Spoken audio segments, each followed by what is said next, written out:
Bienvenida, bienvenido. Hoy vamos a hacer una exploración a fondo de un material que, la verdad, da mucho que pensar. Hola, ¿qué tal? Es un extracto en audio del libro Por favor sea feliz, de Andrew Matthews. Y bueno, la misión aquí es tratar de entender un poco mejor cómo nuestros pensamientos, esas ideas que traemos rondando, pues van moldeando nuestra vida, nuestra experiencia y, claro, nuestra felicidad. Exacto. Fíjate que la idea central que vamos a estar revisando es que mucho de lo que nos ocurre, según este enfoque, no es pura casualidad, Ajá. sino que es más bien como un reflejo de nuestro mundo interno. Específicamente apunta a dos cosas: la mente subconsciente y, pues, la imagen que tenemos de nosotros mismos, la famosa autoimagen. Esa mera. Vamos a ver cómo funcionan estos mecanismos según el autor y si de verdad podemos, pues, influir en ellos.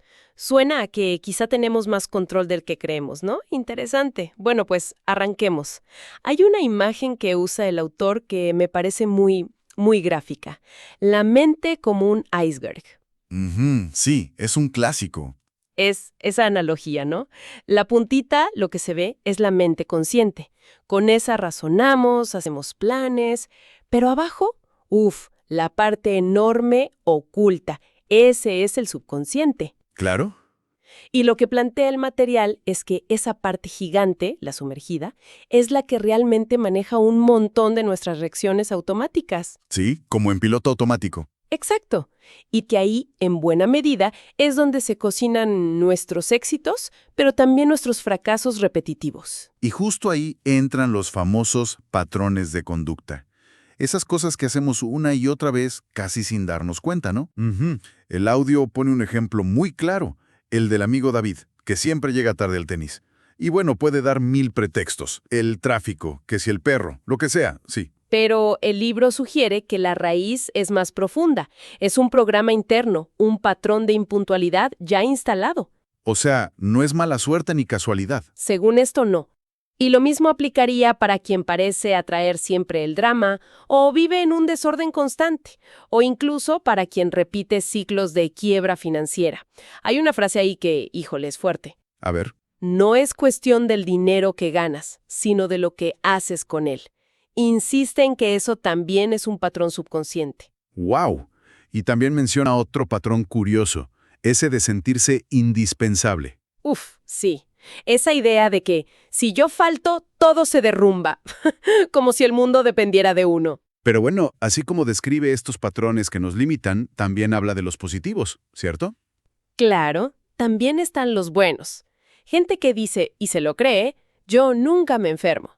O siempre encuentro dónde estacionarme, que esa me encantaría tenerla. Sí, a mí también. O eso de todo lo que emprendo me funciona. O confío en la gente y me tratan bien. Exacto. Y esto, pues, nos lleva a una pregunta clave. ¿De verdad podemos elegir qué patrones tener? O sea, ¿se pueden cambiar los que no nos gustan? Pues, se puede intentar, claro. Pero el material es bastante honesto en que hay resistencia al cambio. Una idea central es, la vida cambia cuando nosotros cambiamos. Suena bien, pero... Pero, esos patrones viejos, los que no nos ayudan, tienen raíces bien profundas. A veces, dice, vienen desde la infancia. ¿Cómo cuáles? Piensa en el ejemplo del bebé. Llora porque tiene hambre, o sueño, o está aburrido. ¿Y qué pasa? Le dan de comer. Podría empezar a asociar comer como la solución para cualquier malestar, ¿no? Claro, tiene sentido. O cómo las dinámicas que vimos en casa con nuestros padres pueden influir años después en qué tipo de pareja elegimos. Ujú. Ahora, tampoco es que estemos condenados, ¿eh? Hay una luz de esperanza. Dice algo importante. Identificar un problema es la mitad de su solución. O sea, el primer paso es darse cuenta. Exacto. Reconocer el patrón sin poner pretextos. Ese parece ser el paso número 1, indispensable, para empezar a desactivarlo. Y ese darse cuenta, ese mirarse por dentro, me conecta perfecto con la siguiente gran idea que maneja el material: la imagen propia. La autoestima. Fundamental. Hay una frase que de verdad impacta. El mundo es un reflejo de nosotros mismos. Sí. O sea que, si por dentro nos sentimos capaces, valiosos, como que el mundo allá afuera coopera más, ¿no? Justo. Nuestra autoimagen, lo que creemos que somos en el fondo, actúa como un filtro. Filtra nuestros pensamientos, nuestras actitudes, hasta dónde nos atrevemos a llegar. Como un límite autoimpuesto a veces. Podría ser. Cita a Maxwell Maltz, el de psicocibernética, ¿te acuerdas? Sí, claro. Bueno, pues dice que Maltz sostenía que, en el fondo, el objetivo de cualquier terapia es ayudar a la persona a construir una autoimagen más sana, más realista. Tiene lógica. ¿Y cómo se forma esa autoimagen? ¿De dónde sale? Pues es una mezcla, ¿eh? Es compleja. Entran nuestras vivencias, los éxitos, los fracasos que vamos acumulando. Las ideas que nos compramos sobre nosotros mismos. Exacto. Ideas que a veces otros nos dijeron y nosotros aceptamos como ciertas, y también cómo interpretamos las reacciones de los demás hacia nosotros. Todo eso va sumando. Sí, y lo crucial según el libro es que esta imagen interna funciona como un termostato que regula nuestros logros. Un termostato. Sí, como que no te deja pasar de cierto nivel si tu autoimagen es baja en esa área. Somos lo que creemos ser, insiste mucho el autor. Ponme un ejemplo. Mira, si alguien se convenció de niño que es un desastre para las matemáticas, Conozco varios. pues es muy probable que se bloquee, nomás vea números. En cambio, si alguien cree tener buena coordinación, pues se va a animar a hacer deportes con más confianza, ¿no? Con más soltura. Claro. Me gustó también cómo aborda el tema de recibir cumplidos. Ah, sí, eso es interesante. Dice que una buena autoimagen te permite aceptar un halago con un simple gracias, sin inflarte como pavo real, pero tampoco rechazándolo con falsa modestia, ¿no? Exacto, sin rollos, aceptarlo y ya. Y hace una diferencia clara con la pedantería. La define con mucho humor. Dice que es esa enfermedad tan rara que hace sentir mal a todos, menos a quien la padece. Buenísimo. Creo que es útil esa distinción entre egoísmo, esa necesidad de ser siempre el centro, y una autoestima sana que se basa en respetarte a ti y por lo mismo respetas a los demás. No necesitas estar presumiendo. Y fíjate, aquí viene una conexión bien importante que plantea el material. Nuestra autoimagen no solo afecta lo que hacemos, ¿Qué más? sino también lo que permitimos que nos hagan. Ah, caray, ¿cómo así? Una persona con baja autoestima, que en el fondo no se siente merecedora de cosas buenas, puede de forma inconsciente, claro, tolerar malos tratos, o quedarse en relaciones que no le hacen bien. Porque cree que es lo que le toca. Algo así. Hay como una creencia subterránea de esto es lo normal para mí o no merezco más. Por eso el libro subraya mucho la idea del merecimiento inherente. Inherente. Sí, que merecemos respeto y amor simplemente por existir, como un bebé. Un bebé merece cuidado sin tener que hacer méritos ni ganárselo. ¿Estamos de acuerdo? Totalmente de acuerdo. Pues igual nosotros. Ese valor no se gana, ya lo tenemos. Y reconocer eso, puede ser un cambio radical en cómo nos relacionamos y qué aceptamos. Entendido. Entonces, si esta imagen interna es tan crucial y los patrones pueden ser tan pegajosos, ¿qué podemos hacer? ¿Qué sugiere el material en la práctica? Pues sí, no se queda solo en la teoría, eso está bueno. Da varias sugerencias prácticas. ¿Como cuáles, por ejemplo? Pues mira, algunas parecen simples pero tienen su chiste. Por ejemplo, aprender a aceptar cumplidos, como decías, pero también a darlos, cumplidos sinceros. Ajá. Hablar bien de uno mismo, o al menos, por favor, no hablarse mal constantemente. Eso es muy común, ¿no? Autocriticarnos durísimo. Sí, también dice, felicítate por tus logros, aunque sean pequeños. Reconócetelos. Separa lo que haces, un error, un mal día, de lo que eres. Importante distinción. Tratar bien al cuerpo, eso suena obvio, ¿verdad? Pero ¿cuántas veces lo hacemos de verdad? Comer bien, descansar, movernos. Sí, a veces lo descuidamos mucho. Mostrar a los demás cómo queremos ser tratados. ¿Cómo? Pues empezando por tratarnos bien a nosotros mismos. Poner límites sanos. Y algo que repite bastante, rodéate de gente positiva. La gente con la que pasas tiempo te influye mucho. El ambiente cuenta. Y visualizar cómo te gustaría ser. No quedarte atascado en la imagen actual si no te gusta, sino empezar a construir en tu mente la versión que deseas. Ok, varias herramientas ahí. Y mencionaste tratar bien al cuerpo. Eso me lleva a la conexión mente-cuerpo, que también explora el material, ¿no? Sí, y de forma bastante directa, ¿eh? Menciona un experimento antiguo que hoy sonaría medio truculento. A ver, cuenta. Pues que supuestamente inyectaban sangre de personas que estaban sintiendo ira o miedo muy intensos en conejillos de indias y los pobres animalitos morían. Qué fuerte. Sí, más allá de si el experimento es válido hoy o no, la idea que quiere ilustrar es que las emociones negativas muy fuertes generan cambios químicos reales, toxinas en el cuerpo. O sea, no es solo mental. No, y va más allá, sugiere que el subconsciente puede incluso usar la enfermedad para algo. ¿Usar la enfermedad? ¿Cómo? Pues ¿quién no se enfermó alguna vez de niño justo antes de un examen difícil? O a lo mejor para que te cuidaran más, para recibir más atención. Sí, puede ser. No como una manipulación consciente, ojo, sino como un mecanismo más profundo, donde una necesidad que no está satisfecha, amor, seguridad o evitar algo que te da miedo, se manifiesta físicamente. Es una perspectiva diferente. Hay una frase ahí: la enfermedad de la mente se torna enfermedad del cuerpo. Esa frase es potente, sí. Cambia cómo vemos la salud, ¿no? No sería solo no tener síntomas, sino un estado natural de energía, de vitalidad, casi como un derecho de nacimiento. Exacto.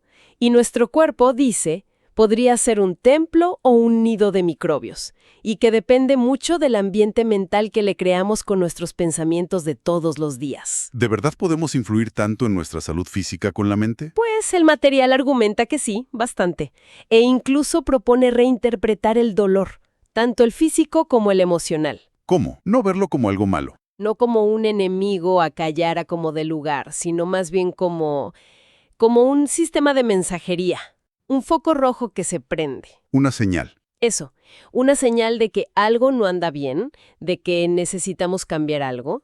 Quizá cómo nos sentamos, un alimento que nos cae pesado, una relación que nos hace daño, una preocupación que nos está comiendo por dentro. ¿Es información para actuar entonces? Exacto, no un castigo, información útil. Ok.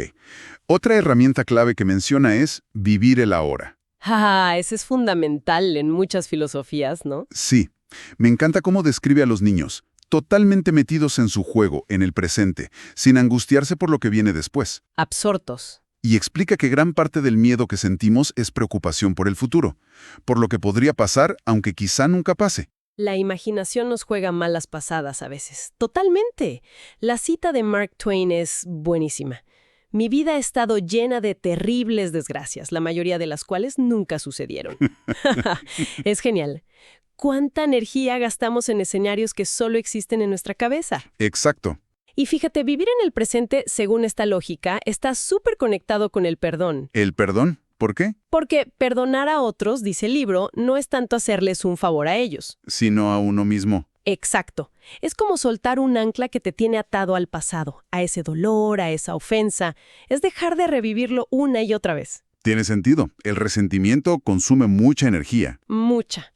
Y daña sobre todo a quien lo siente. Además, dejar de culpar a otros. Eso te libera. Mientras culpamos al jefe, a la pareja, al gobierno, les estamos cediendo nuestro poder. Claro, porque si ellos son los culpables, yo no puedo hacer nada. Exacto. En cambio, al asumir tu parte de responsabilidad, recuperas la capacidad de actuar, de cambiar algo. Y habla también, muy importante, del perdón a uno mismo. Ese a veces es el más difícil. Puede ser. Pero sin eso, es fácil caer en patrones de autocastigo. Comer de más o de menos, meterte en relaciones destructivas, sabotear tus propios proyectos. Perdonarse es clave para romper esos ciclos. Entendido. Ahora, si la mente tiene todo este poder que estamos viendo, ¿cómo funciona exactamente según este enfoque? ¿Cuál es el mecanismo? Bueno, explica que la mente tiene una tendencia natural a moverse hacia aquello en lo que ponemos nuestra atención dominante. El clásico ejemplo de El elefante rosa. No pienses en un elefante rosa. Y ¡paf! Ahí está, ¿no? sí, imposible no pensarlo. Parece que la mente funciona mejor con imágenes y conceptos positivos. No procesa muy bien las negaciones. O sea, si digo, no quiero olvidar el libro, pues casi le estás dando la instrucción de olvidar el libro, porque esa es la imagen fuerte. Es más efectivo pensar, Quiero recordar llevar el libro. Formular en positivo. Interesante. Programar la mente con lo que sí queremos. Algo así. Y aquí es donde entra el concepto que muchas veces se llama ley de la atracción. Cita a pensadores como Napoleon Hill, Claude Bristol, Shakti Gawain. Que han hablado mucho de esto. Sí, la idea muy simplificada es que nuestra mente actúa como un imán. Atrae personas, circunstancias, resultados que vibran en la misma frecuencia que nuestros pensamientos, creencias y expectativas más constantes, más arraigadas.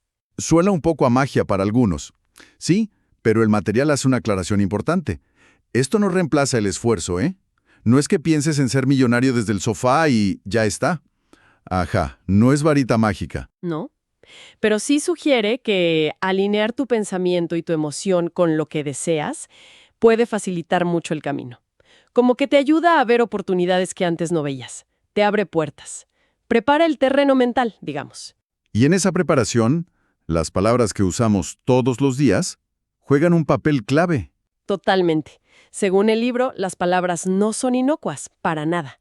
Van moldeando nuestra actitud y de alguna forma van atrayendo experiencias que son coherentes con esas palabras. ¿Cómo cuál es evitar, por ejemplo? Pues recomienda poner atención a palabras que nos quitan poder. Como decir, trataré. Que ya lleva implícita la duda, ¿no? Exacto. O el clásico no puedo, que es como cerrar la puerta de antemano. En cambio, propone usar afirmaciones. En positivo. Incluso da el ejemplo de, si te duele la cabeza, repetir, tengo la cabeza de maravilla. Eso suena un poco, no sé, forzado al principio. Puede sentirse así, claro, porque choca con lo que estás sintiendo o con tu creencia habitual. Por eso el material da como unas reglas para que las afirmaciones funcionen mejor. ¿Cuáles son? Bueno, primero, formularlas siempre en positivo y en tiempo presente, como si ya fuera una realidad. Tengo salud perfecta, no voy a tener salud. Ok, en presente. Decirlas en voz alta o escribirlas, como para involucrar más sentidos y enfocar más la mente. Y la clave de oro, ser persistente. Ah, la constancia. Exacto. Un patrón mental de años no se cambia de la noche a la mañana. Es como ir al gimnasio. Hay que ejercitar ese músculo mental. Y también menciona la visualización, ¿no? Sí, de pasada. La visualización creativa. Imaginar vívidamente el resultado que deseas, como si ya estuviera pasando, sentirlo.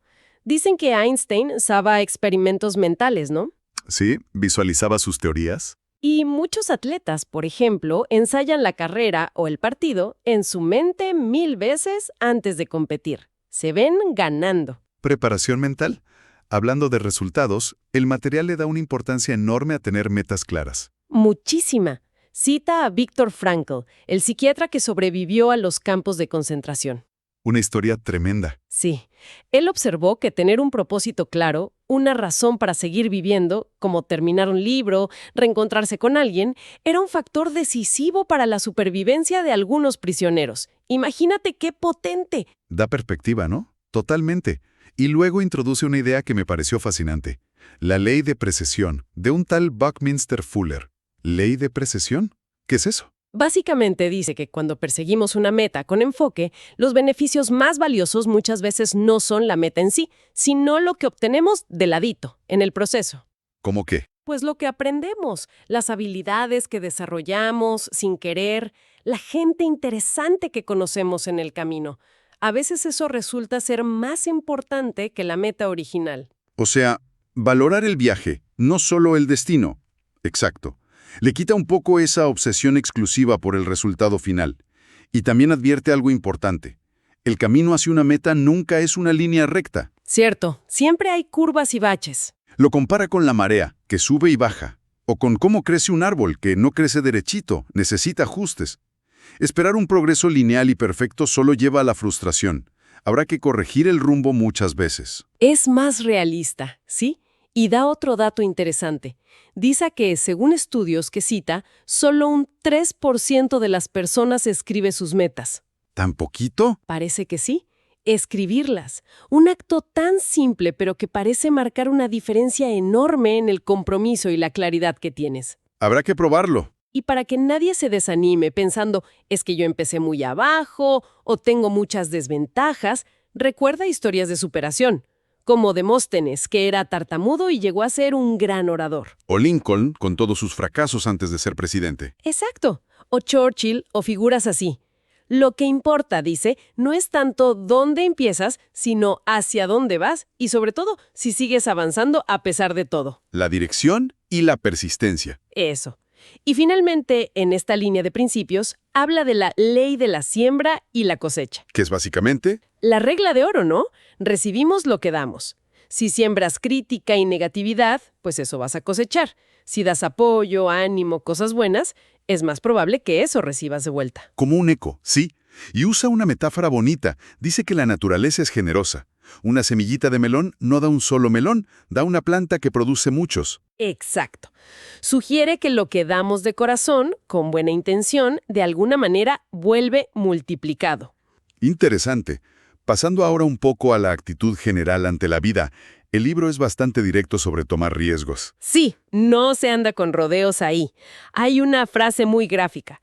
Para alcanzar los frutos hay que subirse a las ramas. Me encanta. Y señala algo que va contra la intuición. Dice que la gente que tiene éxito, en general, arriesga más. Y por lo tanto, también se equivoca y pierde más veces que la gente que siempre juega a lo seguro. Claro, porque lo intentan más. Pero son esas victorias acumuladas, aunque sean menos que los intentos fallidos, las que marcan la diferencia al final. El miedo a fallar nos paraliza mucho. Totalmente. Y junto con el riesgo, enfatiza otras dos cosas, el compromiso total y el esfuerzo constante, el echarle ganas que decíamos. Sí, pero de verdad. El lema es sigue adelante. No te rindas al primer, ni al segundo, ni al tercer obstáculo. Y distingue algo importante. Una cosa es trabajar solo por la recompensa final, el sueldo, el título, el reconocimiento. Y otra es encontrar satisfacción en el proceso mismo. en el hacer las cosas bien, por el simple gusto de hacerlo bien. Cita a Emerson, la recompensa de una cosa bien hecha es haberla hecho. Encontrar valor en el esfuerzo en sí. Exacto. Y una frase muy directa de Jim Rohn. A menos que cambies tu forma de ser, siempre tendrás lo que tienes. O sea, el cambio externo real empieza por el cambio interno. No hay atajos mágicos que valgan. Clarísimo. Introduce también la gratitud como una herramienta. Potentísima, dice. Sí, le da mucho peso a la gratitud. La idea es que agradecer sinceramente lo que ya tenemos, la salud que sí hay, los afectos, el techo, las pequeñas cosas del día a día, cambia nuestro enfoque mental. ¿De qué manera? Pues pasamos de enfocarnos en la carencia, en lo que falta, a enfocarnos en la abundancia, en lo que sí hay. Y según esta visión, ese estado mental de gratitud atrae más cosas por las cuales estar agradecido. Como un círculo virtuoso. Exacto. Y lo contrasta con la tendencia social que tenemos muchas veces de fijarnos más en lo que falta, en las noticias malas, en la queja constante. Que es como un círculo vicioso, entonces. Justo. Más queja atrae más motivos para quejarse, según esto. Tiene sentido. Y no podía faltar el humor, ¿verdad? El humor sí. Lo llama la mejor medicina. Y con razón. Reír libera endorfinas, nos relaja, alivia el dolor físico y también el mental. Te cambia el estado de ánimo al instante. Sí, sugiere aprender a reírnos de nuestros propios problemas, de nuestras metidas de pata, a no tomarnos tan tremendamente en serio todo el tiempo. Bajarle 2 rayitas al drama. Exacto. Incluso habla de que tenemos la responsabilidad de estar alegres. ¿Responsabilidad? Sí, porque nuestro estado de ánimo no solo nos afecta a nosotros, sino también a la gente que nos rodea. Contagiamos nuestro humor, bueno o malo. Interesante punto de vista. Ya para ir cerrando esta exploración de ideas del libro, contrasta 2 posturas básicas ante la vida. ¿Cuáles son? La de buscar pretextos y la de buscar resultados. Ah, claro, la víctima versus el responsable. Algo así. Quien siempre tiene una excusa para todo. El jefe es malo, el clima no ayuda, la economía está fatal, mi infancia fue difícil. Pues se queda atascado, ¿no? Cede su poder. Sí, porque la culpa siempre es de algo o alguien externo. En cambio, quien asume responsabilidad por su situación, aunque sea difícil, aunque no sea su culpa inicial, recupera el poder de actuar y de cambiarla. La responsabilidad te da agencia. Exacto. Entonces, si tratamos de resumir, de destilar lo esencial de todo esto que hemos platicado, Ujú. Parece que el mensaje central es la influencia enorme, casi increíble, de nuestro mundo interior, el subconsciente, la autoimagen, los pensamientos que repetimos en nuestra experiencia de vida. Sí, en todo, desde la salud física hasta nuestros logros, nuestras relaciones. Pero, y esta es la buena noticia, no somos simplemente marionetas de esos procesos internos. No estamos determinados por ellos. Exacto. Tenemos a la mano herramientas. Herramientas como enfocar la atención en el presente, practicar el perdón a otros y a nosotros mismos, usar afirmaciones y visualización, ponernos metas claras, cultivar la gratitud y, muy importante, no perder el sentido del humor. Herramientas para empezar a moldear activamente una realidad, pues, más positiva, ¿no? Nos da agencia, como decías. Sí, nos devuelve el volante en cierta medida. Y un punto clave que subraya el material y que me parece importante recalcar es que no necesitamos comprender al 100% cómo es que funcionan estas leyes o principios universales. No hace falta ser científico cuántico. Para nada. Igual que no entendemos del todo cómo funciona la gravedad para no caernos o la digestión para nutrirnos. Pero las usamos, ¿no? Claro. Como ser nuestro propio laboratorio. Exacto.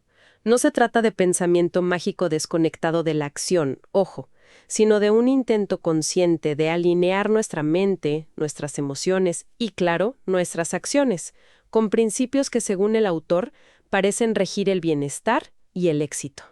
Una invitación a probar y ver qué resultados obtenemos. Justo eso. El extracto del libro concluye con un llamado a la acción muy directo, casi urgente. ¿Qué dice? Dice algo como: lo que hagas hoy influirá en la posición que tengas dentro de otros 10 o 20 años. Empiece ya. ¡Pum! Directo. No mañana. No el lunes que viene. Ya. Ahora mismo. Y como una reflexión final, algo que creo que resuena en todo lo que hemos hablado y que el autor resume citando a Lincoln. A ver, la mayoría de la gente es tan feliz como ha decidido serlo. ¡Wow!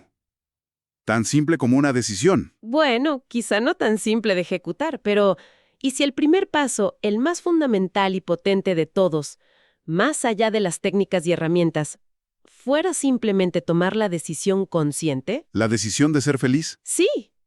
La decisión de buscar activamente, de cultivar, de priorizar la propia felicidad en las pequeñas cosas del día a día. Empezando ahora mismo. ¿Qué tal si lo intentamos con un solo pensamiento deliberadamente positivo? O una pequeña acción amable hacia nosotros mismos o hacia alguien más. ¿Qué cambiaría si empezáramos ya?